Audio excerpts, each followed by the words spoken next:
അനുദിന വിശുദ്ധർ മെയ് 5 ജെറുസലേമിലെ വിശുദ്ധ ആഞ്ചലൂസ്. ജെറുസലേമിൽ യഹൂദ മാതാപിതാക്കന്മാരിൽ നിന്നാണ് ആഞ്ചലൂസ് ഭൂജാതനായത്.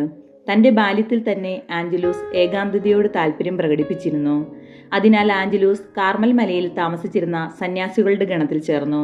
അന്ന് പ്രിയരായിരുന്ന വിശുദ്ധ ബ്രൊക്കാട്ട് കർമ്മലീത്ത സഭ സ്ഥാപിച്ചു.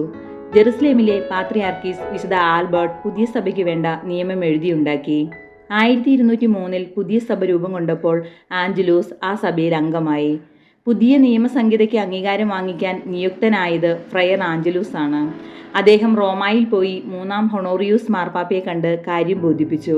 അവിടെ നിന്ന് അദ്ദേഹം സിസിലിയയിൽ പോയി സുവിശേഷ പ്രഘോഷണം നടത്തി.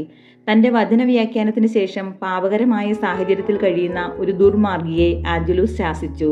ഇതിൽ കുപിതനായ പാപി ഫ്രയർ ആഞ്ചലൂസിനെ വധിച്ചു. അങ്ങനെ ആഞ്ചലൂസ് ക്രിസ്തുവിൻ്റെ രക്തസാക്ഷിത്വ മകുടം ചൂടാൻ ഇടയായി.